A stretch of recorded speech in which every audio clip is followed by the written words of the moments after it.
नमस्कार, कशात सगळ्याजणी. चला तर मग आज कुठली रेसिपी नाही, आज वर्षभरासाठी धान्य कसं साठवून ठेवायचं. गहू, माझ्याकडे गहू आहेत. हे असे किडे होतात, मग हे फरशीवरती ठेवलं ना की फरशीचा ओलसरपणा आपल्या पोत्यामधून गव्हाला लागतो. म्हणून आपल्याला हे कीड गव्हाला आपण लागू द्यायची नाही आणि फरशीवर नाहीच. एक कोटी घ्यायची, कोटीमध्ये धान्य साठवायचं.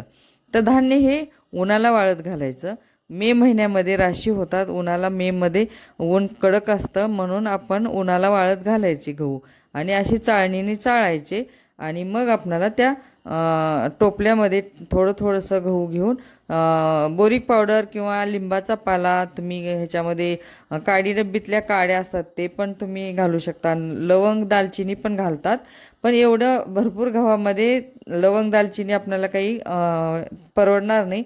त्यामुळं लिंबाचा पाला सगळ्यात उत्तम आहे, कारण पूर्वीपासून पारंपरिक पद्धत आहे की गव्हामध्ये, ज्वारीमध्ये हे लिंबाचा पाला टाकतात. स्वच्छ आपल्याला चाळून घ्यायचे गहू आणि बोरिक पावडरने लिंबाचा पाला लावायचा आणि कोटीमध्ये हे धान्य भरून ठेवायचं. थरावर थर घालून अशीच बोरिक पावडर टाकायची आणि लिंबाचा पाला टाकायचा आणि स्टोअर करायचं. माझी आयडिया आवडली असेल तर नक्की कमेंट करा, शेअर करा, सबस्क्राईब करा. सबस्क्राईब करायला अजिबात विसरू नका.